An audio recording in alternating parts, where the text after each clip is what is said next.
My name is Elle Gore, and I'm a technologaholic, and this is This Past Life.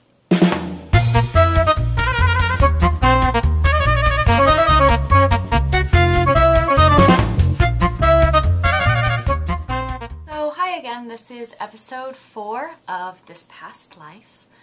I am on day 3.5, I guess technically, of living my life technologically as if I was in the 1950s. So, not a whole lot has happened, I guess, in the last couple of days, or in the last day. Last evening I did get some wonderful news. Two friends of ours, my husband and I's, are expecting a baby. So that was wonderful news to hear out of nowhere. It was a great surprise, and congratulations to them.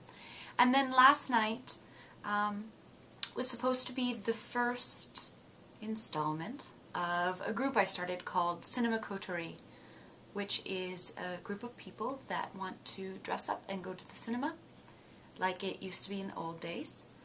And we saw Damsels in Distress, which is directed by Whit Stillman, I believe is his name, the same man that directed Metropolitan, which was very whimsical, quirkily whimsical, a little dark little film. But it was a lot of fun, and it's always fun to go to the Museum of Moving Image. And then, but before that, obviously, I met up with my friends and a couple of their friends at the Beer Garden in Astoria. And I had a really interesting conversation just talking about with one of their friends who I met for the first time, named Brian, I believe. And talking about how removing technology from your life, unnecessary technology or excessive technology from your life, can open up new doors and have you connect with people in a way that you wouldn't normally.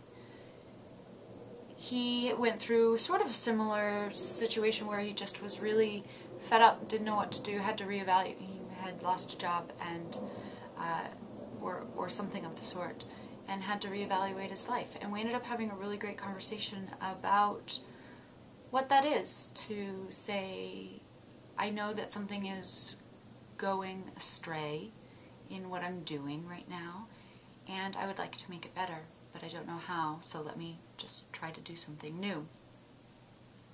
And that is what I have done, that is what he did. And I have a little bit of that conversation at the end of today's episode. So I think you'll like it. I think I'd like to have a little section where I hear people talk about their feelings about technology and how it's made their life better, how it's made their life more complicated, less complicated, whatever it is. Just kind of thoughts on technology and on a time before it. Because I do think it's an interesting topic, and I do think that it applies to, or I think it's something that we need to think about as we move forward technologically. What else? I am going to pick up a hat today, which I'm very delighted about, my birthday hat, which was handcrafted and measured for me, so I'm very excited about that. And later on, again in the episode, I think I'm gonna make sweater clips today after I pick up my hat. So hopefully we'll have the tutorial for that right now. Okay, if that didn't happen, hopefully it happens on another day. But for now, this is Elle Gore, and I'll see you another day.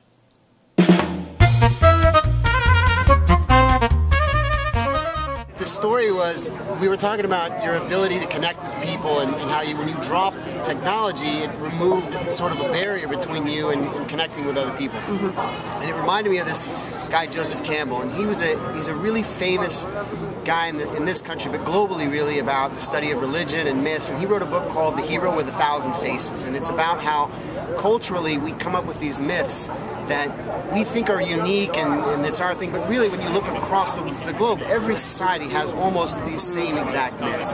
And so he was making this point about how the modern world, we put up our own, in modern world when he was giving this was probably the 70s or something, so it was modern according to his time frame, but he was saying that in the modern world then, they were already putting up barriers in society and they were creating little subgroups that were causing these mythological systems to sort of break down. And he said what that's leading to is it's stopping people from really living their passion and living their true sort of calling in life. And he said, and the problem with that is that when you do that, when you live your passion, doors open up for you that wouldn't open up otherwise or wouldn't be open for anyone else except for you. But his whole point was sort of what you're saying, that until you make that step to kind of analyze your world and get rid of the things that aren't necessary, you never really can do that. So that's what inspired that.